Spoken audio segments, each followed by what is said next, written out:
नहमदुहु व नुसल्ली अला रसूलिहिल करीम अम्मा बाद।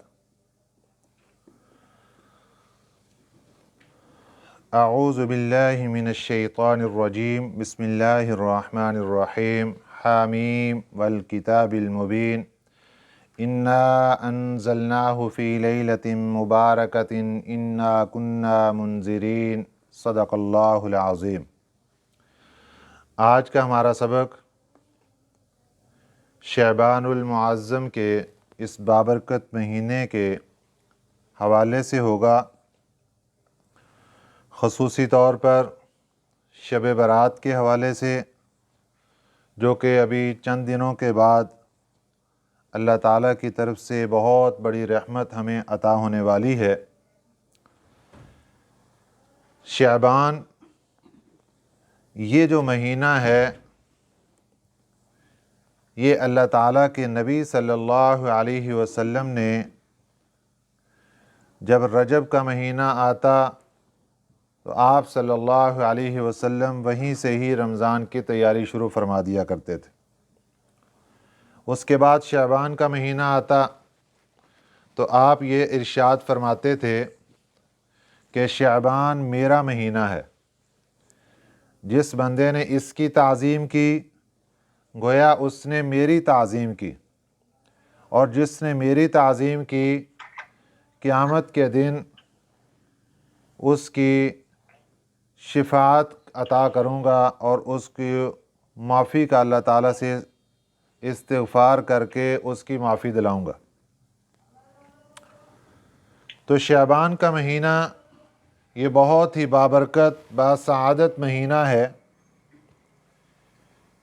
उलमा इकराम फरमाते हैं कि शअबान में 5 हरूफ हैं, शीन, आइन, बा, अलिफ और नून।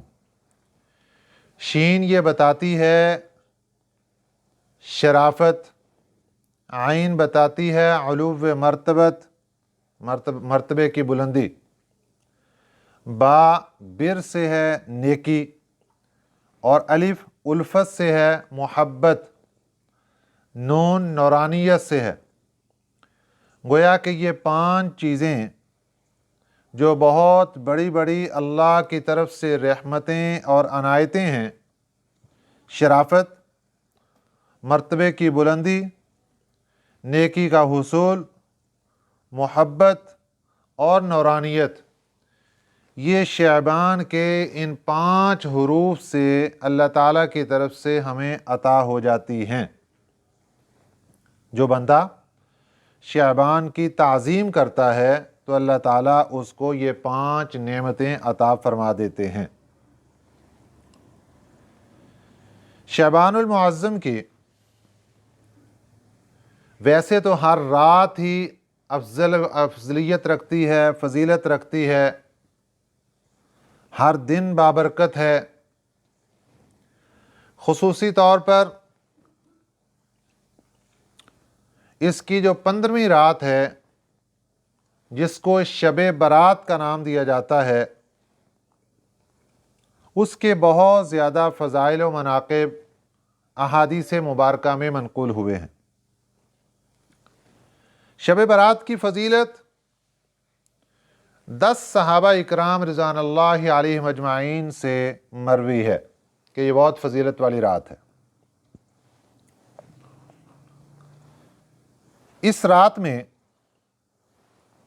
अल्लाह ताला की तरफ से मौत के फ़ैसले, रिज़्क़ के फ़ैसले, आगे पूरे साल में जो जो मामलात लोगों के साथ होने वाले हैं उनकी लिस्टें तैयार की जाती हैं। अब आजकल लोगों की यही परेशानियां हैं, कोई मुसीबत में परेशान, कोई मकरूज़ कर्ज़े से परेशान, कोई बे औलाद औलाद से परेशान, कोई रिज़्क़ की तंगी में परेशान, मुख्तलिफ़ परेशानियां लोगों की। और अल्लाह ताला कुरान पाक में इरशाद फरमाते हैं, व इम मिन शैइन इल्ला इंदना खज़ाइनुहु, दुनिया में कोई चीज़ ऐसी नहीं मगर उसके हमारे पास बड़े बड़े ख़जाने हैं। जहाँ अल्लाह ताला के पास रहमतों के ख़जाने, वहाँ अल्लाह ताला के पास बरकतों के भी ख़ज़ाने, रिज़्क़ के भी ख़ज़ाने, औलाद के ख़ज़ाने, नेकियों के ख़ज़ाने, हर चीज़ के ख़ज़ाने ढेरों के ढेर अल्लाह ताला के पास हैं। इसलिए रमज़ान मुबारक की जो 15वीं शब, ये जो शअबान की जो 15वीं शब है जिसको शब बरात कहते हैं, इसमें अल्लाह ताला की रहमत जैसे ही रात शुरू होती है अल्लाह ताला की रहमत सदाएं लगाती है। रात का आगाज़ होता है मगरिब के वक़्त, जब अज़ानें होती हैं मगरिब की, वहाँ से रात का आगाज़ हो गया और ये रात का इख्तिताम होता है जाकर सुबह सहरी के इख्तिताम पर। ये सारा पूरे का पूरा दौरानिया ये रात का है। इस पूरी रात में अल्लाह ताला की रहमत सदाएं लगाती है। एक सदा ये होती है कोई मग़फ़रत चाहने वाला कि उसकी मग़फ़रत कर दूं, है कोई रिज़्क़ मांगने वाला उसको रिज़्क़ अता कर दूं, है कोई रिज़्क़ की तंगी में मुब्तला उसकी रिज़्क़ में कुशादगी कर दूं, है कोई मुसीबत में मुब्तला वो मुझसे मांगे मैं उसकी मुसीबतों को दूर कर दूं, है कोई हाजत तलब करने वाला वो मुझसे मांगे मैं उसकी हाजतों को पूरा कर दूं। ये अल्लाह ताला की रहमत सदाएं लगा रही है और हम लोग सोए हुए हैं। सोए ये मतलब नहीं होता कि हम रात को सोएंगे तो सोएंगे, नहीं, हम उस रहमत से दूर हैं। हमें पता ही नहीं अल्लाह ताला की रहमतें हमें क्या सदाएं दे रही हैं, हम किन कामों में मुब्तला हैं। हम अपने अपने शौक़ में और अपने अपने फ़नकारियों में और अपने अपने दुनिया के मशगलों के अंदर मशगूल है, बस हमें कोई परवाह नहीं। कौन सी रात आई कैसे गुजर गई हमें कोई परवाह नहीं। तो ये अल्लाह ताला की रहमतों की नाकदरी नहीं तो और क्या है, ये अल्लाह ताला की बरकतों की नाकदरी नहीं है तो और क्या है, ये अल्लाह ताला की रहमतों की सदाओं की नाकदरी नहीं है तो और क्या है। एक मुसलमान जिसको अल्लाह ताला की रहमतें सदाएं दे रही हैं और वो उसकी तरफ तवज्जो नहीं कर रहा। अल्लाह ताला ने तीन चीज़ों को तीन चीज़ों में छुपा कर रखा है। सबसे पहली चीज़, अल्लाह ताला ने अपनी रज़ा को अपनी इताअत में छुपा के रखा है।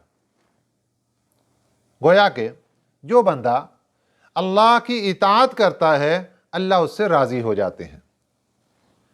और नबी पाक सल्लल्लाहु अलैहि वसल्लम की इताअत गोया कि अल्लाह की इताअत है। जिसने नबी पाक सल्लल्लाहु अलैहि वसल्लम की इताअत कर ली गोया उसने अल्लाह की इताअत कर ली, और जिसने अल्लाह की इताअत कर ली उसने अल्लाह की रज़ा को हासिल कर लिया, और जिसने अल्लाह की रज़ा को हासिल कर लिया उसने अपनी दुनिया को भी कामयाब कर लिया और अपनी आखिरत को भी कामयाब कर लिया। दूसरी चीज़, अल्लाह ताला ने अपनी नाराज़गी को अपनी मासियत में छुपा के रखा है। इंसान को हर वक्त ये खौफ रहना चाहिए, मासियत में मुब्तला होते वक्त ये डर रहना चाहिए कि छोटी सी भी मासियत, छोटी सी भी नाफरमानी कहीं अल्लाह की नाराज़गी का सबब न बन जाए। और तीसरी चीज़, अल्लाह ताला ने अपने औलिया को अपनी मखलूक में छुपा के रखा है।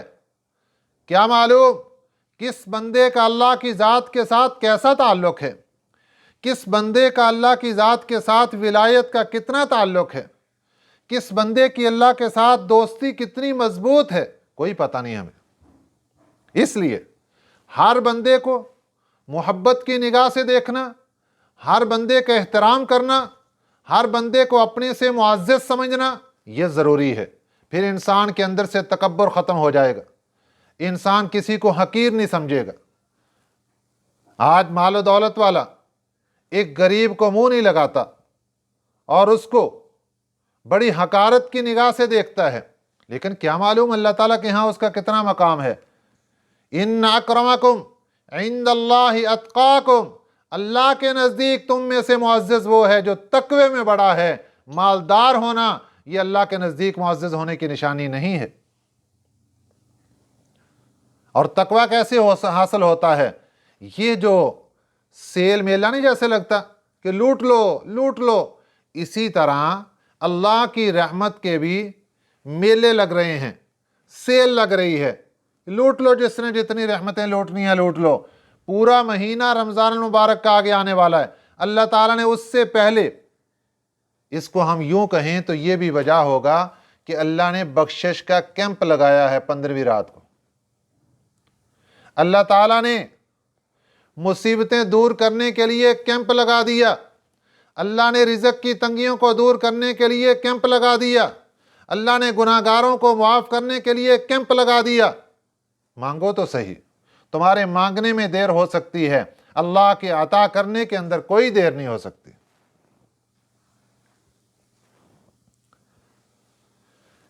अब आते हैं इस बात की तरफ कि इस रात में हमें क्या करना चाहिए। देखें, एक तो यह है कि हम अपनी अक्ल के मुताबिक,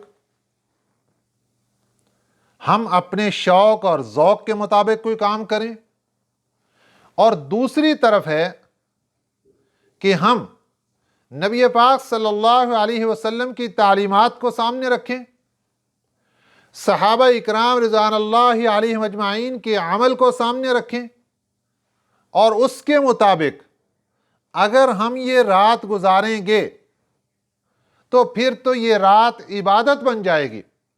और अगर अपनी अकल के मुताबिक, शरीयत क्या कहती है, छोड़ दो इसको।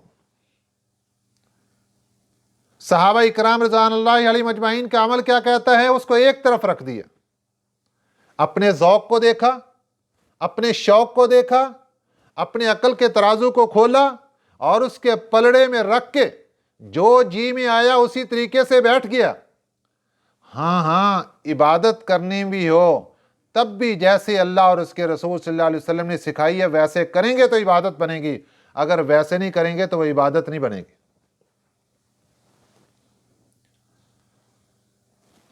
इसलिए दीन अपनी अकल के मुताबिक काम करने का नाम नहीं है, अपना शौक पूरा करने का नाम नहीं है, बल्कि नबी पाक सल्लल्लाहु अलैहि वसल्लम ने जैसे फरमा दिया, सहाबा ने जैसे करके दिखा दिया, उस पर अमल करने का नाम दीन है, और नबी पाक सल्लल्लाहु अलैहि वसल्लम की पैरवी और इत्तिबा करने का नाम दीन है।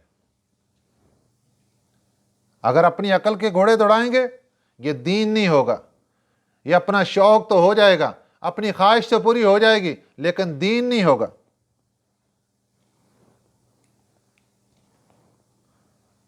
अब करना है, ये रात है इबादत की। इस रात में बड़े बड़े फैसले अल्लाह की तरफ से होने वाले हैं, और हमें चाहिए हम इस रात में इबादत करें। इबादत करने के लिए कोई ख़ास चीज़ मुतय्यन नहीं है कि क्या पढ़ना है। इबादत के अंदर 3 बड़ी चीज़ें हैं। नंबर 1 नवाफिल, नंबर 2 तिलावत कुरान पाक, नंबर 3 अल्लाह का ज़िक्र। अल्लाह के ज़िक्र के अंदर सब चीज़ें शामिल हो गई, दुरूद पाक भी इसी के अंदर आ गया, और जितने अज़कार हैं वो सब के सब अल्लाह के ज़िक्र के अंदर शामिल हो गए। इन तीनों चीज़ों में से कोई काम हमने सेलेक्ट कर लेना है। जब हम तारीख पढ़ते हैं कि जितने बड़े बड़े अल्लाह के वली बने हैं, उन्होंने मेहनतें की, उन्होंने रियाजतें की, वो कौन से आमाल थे जो उन्होंने किए और करने की वजह से वो अल्लाह के यहाँ इतने मकबूल बन गए कि अल्लाह ने उनको अपनी विलायत का दर्जा अता फरमा दिया। वो 3 चीज़ें मिलती हैं, कुरान पाक की तिलावत, नवाफिल की कसरत, और अल्लाह के ज़िक्र की कसरत। हमने इस रात में क्या करना है, ये 3 चीज़ों को सामने रखना है। जिस चीज़ की तरफ रुझान बन रहा हो पहले वो शुरू कर देनी है। जब देखा कि उससे थोड़ी सी थकावट महसूस हो रही है, दूसरी चीज़ शुरू कर दें, जायका चेंज कर लें। जब उससे देखा कि कुछ थकावट महसूस हो रही है, तीसरी चीज़ शुरू कर दें। सबसे आसान काम अल्लाह का ज़िक्र है, जिसके अंदर वुजू की भी अगर टूट गया खुदा न खास्ता तो कोई बात नहीं, बगैर वुजू का भी अल्लाह का जिक्र हो सकता है।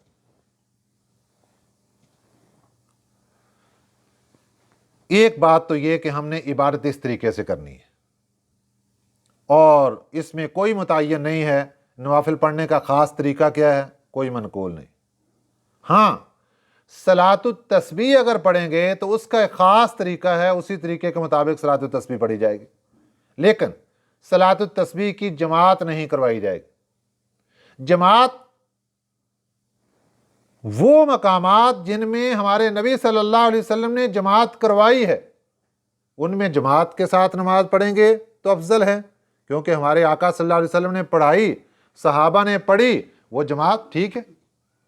اور جہاں میرے آقا صلی اللہ علیہ وسلم نے جماعت نہیں کروائی بلکہ منع فرما دیا، وہاں جماعت کروائیں گے، وہ عبادت نہیں، وہ بدعت بن جائے گی، اس کا ثواب نہیں ملے گا۔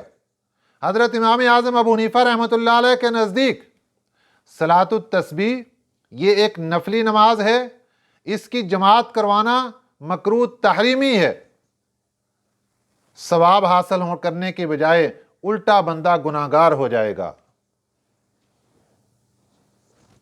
اس لیے ہمیں چاہیے ہم سب سے پہلے اپنے نبی صلی اللہ علیہ وسلم کی تعلیمات سیکھیں۔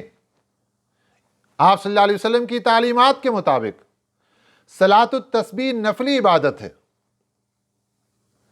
یہ اکیلے پڑھنا بہتر ہے، اس کی جماعت کی اجازت نہیں ہے۔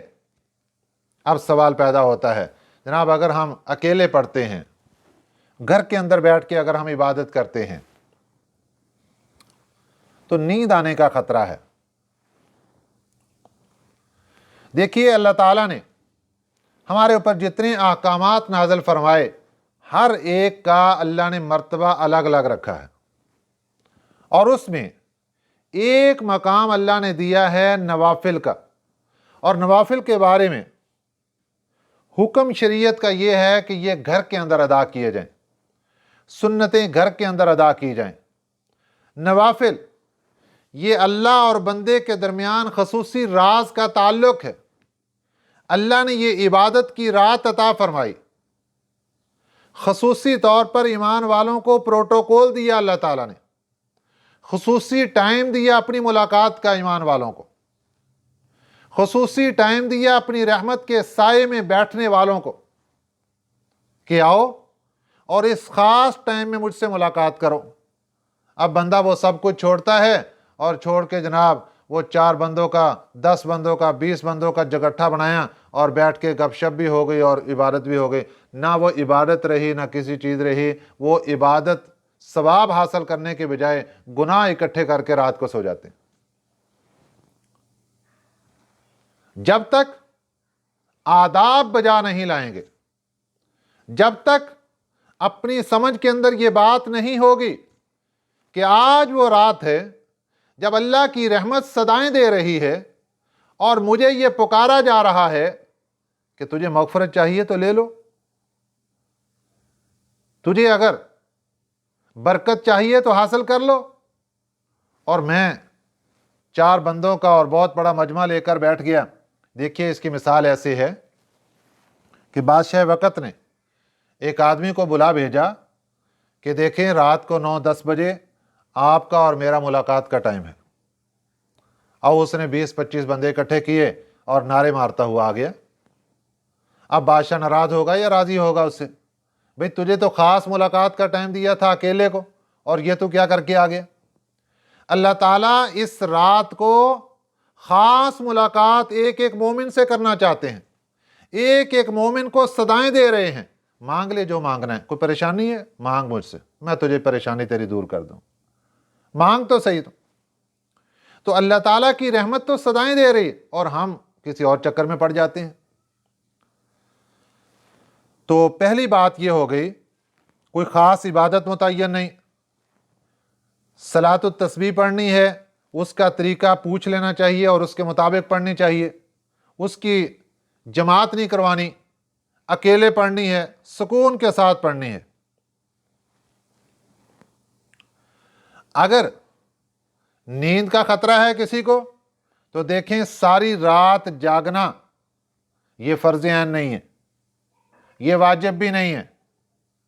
رات عبادت کی ہے، اس کا طریقہ کیا ہے کہ جب تک آسانی کے ساتھ इंसान तलावत कर सकता है, जिक्र अज़कार कर सकता है, नवाफिल अदा कर सकता है, वो करे। अगर कुछ नींद का गलबा हो रहा है तो थोड़ी देर के लिए सो जाए, आधा घंटा घंटा थोड़ी सी रेस्ट की, फिर उठ के बैठ गया। उलमा इकराम फरमाते हैं कि इसका थोड़ी देर दरमियान में आराम कर लेना ये बेहतर है, क्योंकि अगर नींद का गलबा ज़्यादा हो गया तो वो कुरान पाक गलत ना पढ़ बैठे। नवाफिल पढ़ रहा है, दुआएं मांग रहा है, तो उसके अंदर कोई अपनी ज़ुबान से गलत कलिमात ज़ुबान से ना निकाल दे। इसलिए इसको चाहिए कि थोड़ी देर आराम कर ले। क्यों? देखो, अल्लाह ताला के यहाँ क़यामत के दिन गिनती नहीं होनी कि बंदे ने कितने घंटे इबादत की थी। अल्लाह ताला के यहाँ क़यामत के दिन इबादत तोली जाएगी, उसका वजन होगा। घंटे नहीं गिने जाएंगे, मिनट नहीं गिने जाएंगे, रातें नहीं गिनी जाएंगी कितनी हैं, वजन चेक किया जाएगा। और वजन होगा हर बंदे के इखलास के मुताबिक। जितना उसके अंदर इखलास होगा, रियाकारी से बचा होगा, अल्लाह की रज़ा जितनी शामिल होगी, उतना उस इबादत के अंदर वजन ज़्यादा होगा और उतनी वो इबादत अल्लाह के यहाँ कबूल और मंजूर होगी। और जितनी इबादत सुन्नत के मुताबिक होगी, उतना उसका वजन ज्यादा होगा। जितनी सुन्नत से दूर होगी, उतना उसका वजन जीरो बनता जाएगा।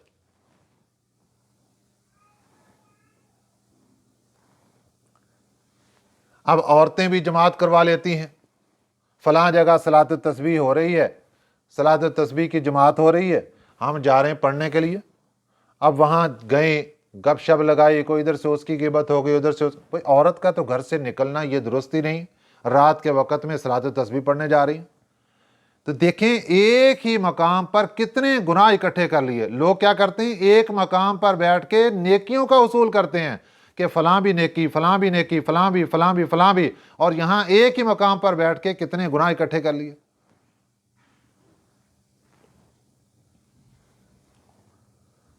सुन्नत और बिदअत, इन चीज़ों का ख्याल रखना है। सुन्नत क्या है? हमारे नबी सल्लल्लाहु अलैहि वसल्लम ने सलात तस्बीह की जमात नहीं करवाई, सहाबा इकराम ने जमात नहीं करवाई।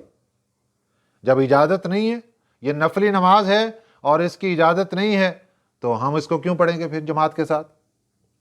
अब अगर पढ़ेंगे तो ये बिदअत बन जाएगी।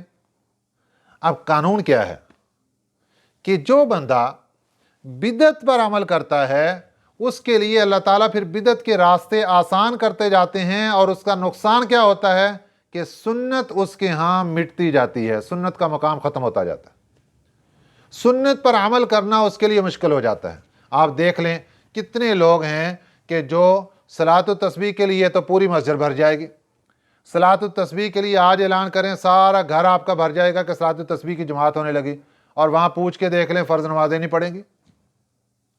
फ़र्ज़ नमाज का कोई पता नहीं, वाजिब नमाज का कोई पता नहीं, जो फ़राइज़ हैं उनका कोई पता नहीं, सुन्नतें छूट गई कोई पता नहीं, और एक बिदअत के लिए एक मिनट में, एक लम्हे के अंदर ढेरों के ढेर लग गए।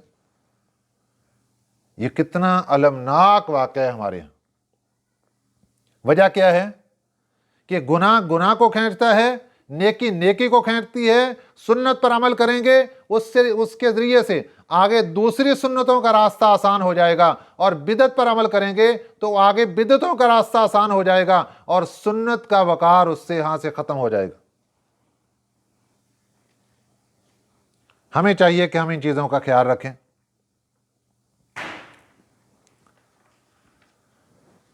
अब आखिर में मरहला आ गया, इबादत की सारी रात, इबादत करने के बाद दुआ का मामला आ गया। हमारे नबी सल्लल्लाहु अलैहि वसल्लम ने इरशाद फरमाया कि इस रात अल्लाह ताला बनी कल्ब एक बहुत बड़ा कबीला था, ख़ानदान था, उसकी बकरियों के बालों के बराबर जहन्नमियों को आज़ाद फरमा देते हैं।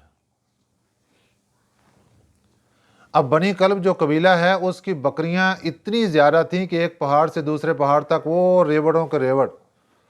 फिर एक बकरी पर बाल कितने, गोया कि अल्लाह की रहमत तो बहाना ढूंढ रही है लोगों को माफ़ करने का, अल्लाह की रहमत तो जहन्नम से आज़ाद करने का बहाना ढूंढ रही है।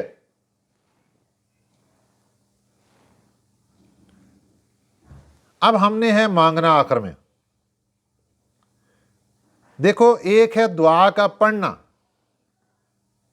ایک ہے دعا کا مانگنا, دونوں کے اندر فرق ہے. دعا پڑھی نہیں جاتی, دعا مانگی جاتی ہے. مانگنے کا طریقہ کیا ہے؟ اس کی مثال ایک فقیر جو ہمارے دروازے پر آ کر صدا لگاتا ہے, اس سے چیک کریں کہ مانگنے کا طریقہ کیا ہے. ہمیں نہیں آتا مانگنے کا طریقہ. کسی فقیر کو دیکھیں کہ مانگنے کا طریقہ کیا ہے. 10 روپے لینے, اب 10 روپے کے لیے وہ صدا بھی لگائے گا, 10 روپے کی خاطر اپنے آپ کو عاجز اور بے بس کر کے پیش بھی کرے گا, 10 روپے کی خاطر سر سے لے کر پاؤں تک اپنی فقیر ہونے کا اظہار بھی کرے گا, اپنے محتاج ہونے کا اظہار کرے گا. یہ ہے مانگنے کا طریقہ.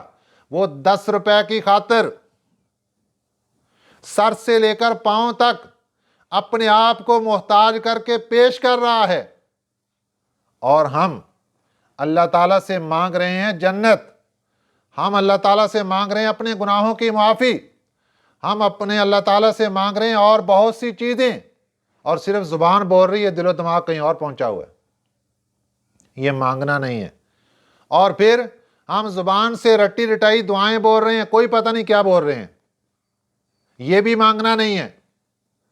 یہ دعائیں پڑھنا تو ہے, اس کی برکت تو حاصل ہو جائے گی, لیکن دعاؤں کے ساتھ ساتھ ان کے مطلب بھی سمجھنے چاہیے علماء کے پاس بیٹھ کے, کہ یہ دعا اس موقع پر پڑھنی منقول ہے, اس کا مطلب بھی سمجھ لیں, تاکہ جب اس کا مطلب بھی پتہ ہوگا, اس دعا کو جب بولیں گے ہمارے ایک جسم کے ایک ایک رونگٹے سے صدا آئے گی, اے اللہ میں محتاج ہوں, اے اللہ میں بے بس ہوں, اے اللہ میں تیرے در کا منگتا ہوں. جب ایسے صدائیں آئیں گی تو پھر اللہ کی رحمت کو بھی جوش آئے گا اور اللہ ہماری معافی کا اعلان فرما دیں. اور ایک تیسری چیز ہوتی ہے دعا لینا. آج بچہ گھر سے نکلتے وقت اپنی والدہ کو کہتا ہے امی جی دعا کرنا, باپ کو کہتا ہے ابو دعا کرنا میرے لیے, استاد کو کہتا ہے استاد جی دعا کرنا. بیٹی بھی ایسے دعاؤں کے لیے کہتی ہے. ایک ہے دعا کے لیے کہنا, ایک ہے دعا لینا, دونوں کے اندر فرق ہے. اگر بندہ یہ بیٹا ہے یا یہ بیٹی ہے, اگر یہ ماں باپ کی فرما برداری اتنی کر لے, ماں باپ کے سامنے عاجزی اور انکساری کے ساتھ نماز پڑھتے ہوئے دکھائی دے, قرآن پاک کی تلاوت کرتے ہوئے دکھائی دے, نیکی کے اعمال کرتے ہوئے دکھائی دے, اس کو کہنے کی ضرورت نہیں پڑے گی. ماں باپ کے دل سے دعائیں نکلیں گی اس بیٹے اور بیٹی کے لیے, استاد کے دل سے دعائیں نکلیں گی اس کے لیے, کہنے کی ضرورت نہیں پڑے گی. یہ جو دعا لینا ہوتا ہے یہ اللہ تعالیٰ کے عرش کو ہلا دیتا ہے, اور اسی وقت اللہ کی طرف سے دعا کی قبولیت کا سرٹیفکیٹ اور انعام انسان کو مل جاتا ہے. آپ یہ جو مبارک رات آ رہی ہے, اس رات میں اللہ تعالیٰ کے ہاں اپنے آپ کو ایسے پیش کر دیں, عاجز بن کر, انکساری کے ساتھ, منگتا بن کے, فقیر بن کے, محتاج بن کے, کہ اللہ سے مانگنے کی ضرورت تو بعد میں پیش آئے, اللہ کو پہلے بندے کے اوپر ترس آ جائے اور اللہ تعالیٰ پہلے ہی رحمتوں کی بارشیں اس کے اوپر برسا دے. یہ ہے دعا لینا. اللہ تعالیٰ تو معاف کر رہے ہیں. اچھا بہت سے لوگ کہتے ہیں جی ہمارا دعا کرنے کو جی نہیں چاہتا, وہ بھی سن لیں. اللہ تعالیٰ جس بندے سے ناراض ہوتے ہیں, سب سے پہلی چیز جو اس سے چھینی جاتی ہے وہ دعا کی مٹھاس چھین لی جاتی ہے, دعا کی حلاوت چھین لی جاتی ہے, دعا کا مزہ چھین لیا جاتا ہے. اس کو مانگنے کے اندر مزہ ہی نہیں آتا, اس کو مٹھاس ہی معلوم نہیں ہوتی دعا کی. جس بندے سے یہ والی حرکت سرزد ہونی شروع ہو جائے کہ دعا کے اندر جی نہیں لگتا, اللہ کے ساتھ مانگنے میں مزہ نہیں آ رہا, وہ سمجھے کہ اللہ تعالیٰ مجھ سے ناراض ہیں, وہ پہلے اللہ کو راضی کرے. तौबा और इस्तिग़फ़ार करके अल्लाह को राज़ी करे, अल्लाह का कलाम पढ़ पढ़ के अपने अल्लाह को राज़ी करे, टाइम निकाले, अल्लाह को राज़ी करे। भी एक माँ वो जितनी भी पत्थर दिल हो, एक वक्त आता है कि उसकी ममता भी पिघल जाती है, और वो अल्लाह 70 माओं से ज्यादा प्यार करने वाला बंदे के साथ वो कैसे बंदे को माफ नहीं करेगा। तो खुलासा यही निकलेगा, हमारे मांगने में देर है, उस अल्लाह के अता करने के अंदर कोई देर नहीं। हम अपने आप को ऐसा बनाकर अल्लाह के सामने पेश कर दें कि अल्लाह की रहमत जोश में आ जाए और सब कुछ अल्लाह ताला की तरफ से सारे मामला सीधे होते चले जाएं। हजरत मूसा अलैहिस्सलाम का ज़माना है, एक फ़कीर, घर के अंदर रिज़्क़ की तंगी, खाने पीने की चीज़ें मौजूद नहीं। हज़रत मूसा अलैहिस्सलाम अल्लाह से मुलाकात करने के लिए कोहे तूर की तरफ तशरीफ़ ले जा रहे हैं। उस बंदे की मुलाकात हो गई। अल्लाह के प्यारे नबी, आप कहाँ जा रहे? फरमाया, मैं तो अल्लाह से मुलाकात करने के लिए कोहे तूर पर जा रहा हूँ। ऐ अल्लाह के नबी, मेरी एक दरख्वास्त लेते जाइए, अल्लाह ताला से मेरी तरफ से दरख्वास्त पेश कर देना। बंदे बता क्या चाहता है?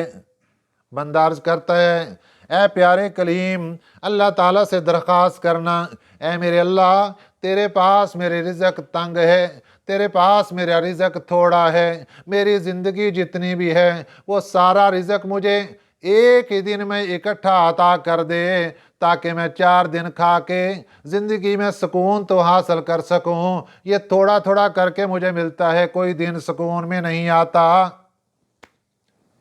ये उसने दरख्वास्त कर दी, जितना भी है रिज़्क़ सारा इकट्ठा ही मिल जाए, 4 दिन खा के मज़ा तो ले लूं। हज़रत मूसा अलैहिस्सलाम की अल्लाह से मुलाकात हुई, दुआ की दरख्वास्त कर दी, अल्लाह ने कबूल फरमा ली। वाक़या गुजर गया।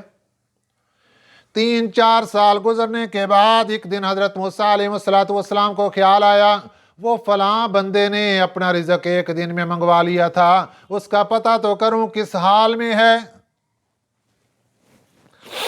हज़रत मूसा अलैहिस्सलाम वहाँ पहुँचे तो क्या देखते हैं, एक बहुत ही खूबसूरत महल है, जिसके सामने फ़कीरों दरवेशों की लाइनें लगी हुई हैं। इधर लोग खाना खा रहे हैं, इधर लोगों की ज़रूरतें पूरी की जा रही हैं। पूछा, ये किसका महल? बताया गया वही फ़कीर मोहताज का महल। पूछा कि आपका तो रिज़्क़ बहुत थोड़ा सा था, ये सारा मामला कैसे? अल्लाह से बात की तो अल्लाह ताला की तरफ से ये सदा आई, इस बंदे के पास 2 ऑप्शन थे। एक ऑप्शन तो ये था कि जितना रिज़्क़ इसको दिया था ये शाम तक, अगले दिन तक उसको खा के उड़ा लेता, लेकिन इस बंदे ने ये खाना पसंद नहीं किया। इसने मेरे साथ उस रिज़्क़ के अंदर तिजारत शुरू कर दी, इसने मेरे साथ नफ़े वाली तिजारत शुरू कर दी। मेरे नेक बंदों को बुलाया और उनको खिलाना शुरू कर दिया, पिलाना शुरू कर दिया, कपड़े पहनाना शुरू कर दिए, उनकी ज़रूरतों को पूरा करना शुरू कर दिया। मैं रब इससे राज़ी हो गया और मैंने फिर इसके ऊपर रिज़्क़ के दरवाजे खोल दिए, इसके ऊपर रिज़्क़ की बारिशें बरसाना शुरू कर दी, और आज रिज़्क़ की बारिशों को ऐ मेरे कलीम आप अपनी आंखों से देख रहे हैं। सुभान अल्लाह। अल्लाह यूं अता फरमाते हैं। फिर इसलिए मांगते वक़्त और इस्तेमाल करते वक़्त थोड़ी सी अकल का मुज़ाहरा करते जाएंगे तो इंशाअल्लाह हर कदम के अंदर कामयाबी अता होगी। अल्लाह ताला हमें इन बातों पर अमल करने की तौफीक अता फरमाए। आमीन। वमा अलैना इल्लल बलागुल मुबीन। और ख़ास तौर पे एक बात रह गई, पटाखे नहीं चलाने। बच्चों को हम पैसे दे देते हैं, अल्लाह की रहमत तो सदाएं दे रही है, बंदों को बख्शना चाहते हैं, और हम बच्चों को पटाखे दे रहे हैं, पैसा खर्च कर रहे हैं। ये बात याद रखना, पटाखा चलाना हराम है, एक गुनाह हो गया। दूसरा गुनाह, उस पटाखा चलाने की वजह से कितने बीमार तंग हुए, 2 गुनाह हो गए। तीसरा गुनाह, उस पटाखा चलने की वजह से कितने नमाजी, उनकी नमाज के अंदर नुकसान वाक़े हुआ। कितने लोग जो दूसरों से राब्ता कर रहे थे, अपना मशवरा कर रहे थे, उनके अंदर खलल वाक़े हुआ। تو ایک گناہ کی وجہ سے ڈھیروں گناہ اکٹھے کیے، اور اس کے اندر ایک گناہ اپنے رزق کا ضیاع ہے کہ اپنے پیسے کو جو اللہ نے رزق عطا کیا اس کو آگ کے اندر جلایا جا رہا ہے۔ گویا کہ اللہ کی رحمت تو صدائیں لگا رہی ہے، لینا تو لے لو، ہم کہتے ہیں ہم نے کیا لینا ہے، یہ پہلا بھی آگ کے اندر جلا کے دکھا رہے ہیں، نعوذ باللہ من ذالک۔ تو جو والدین اپنے بچوں کو پٹاخوں کے لیے پیسے دے رہے ہیں وہ سن لیں، اپنے رزق کے اندر تنگی کا خود بخود اللہ تعالیٰ کو کہہ رہے ہیں کہ ہمیں رزق کی اور ضرورت نہیں، ہم پہلے ہی آگ لگا رہے ہیں اس کو۔ وہ خود بھی گناہ گار ہو رہے ہیں، اپنی اولاد کو بھی آگے غلط راستے پر چلا رہے ہیں، اس لیے ان باتوں سے پرہیز کریں۔ شیطان کبھی یہ نہیں چاہتا کہ ہم سیدھے کام کریں، وہ ہمیں الٹے کاموں کی طرف لگائے گا۔ ایک یہ الٹا کام کروا دیا، اور دوسرا شعبان کے مہینے کے اندر حلوے کو خاص کر دیا۔ اب حلوے کا کہیں کوئی تعلق آیا؟ ہم نے پوری شریعت مطہرہ کی زندگی کا جائزہ لیا اور اس کے اندر حلوے کا کہیں تذکرہ نہیں ہے۔ اب شیطان کا کیا کام ہے کہ بندے عبادت کرنے کے بجائے حلوہ پکانا شروع کر دیں، پھر حلوہ بانٹنا شروع کر دیں۔ دیکھیں یہ سب چیزیں بدعت ہیں۔ پورے سال پڑا ہے، 360 دن میں 359 دن جب چاہیں حلوہ پکائیں۔ جو روزانہ پکاتا ہے وہ 15ویں شعبان کو بھی پکائے، اور جو روزانہ تو نہیں پکا رہا اور 15ویں شعبان کو آ کر خاص طور پہ حلوہ پکا رہا ہے، لوگوں کو بھی کھلاؤں گا خود بھی کھاؤں گا، یہ بدعت ہے۔ ان باتوں سے پرہیز کرنا چاہیے۔ اللہ ہمیں عمل کی توفیق عطا فرمائے۔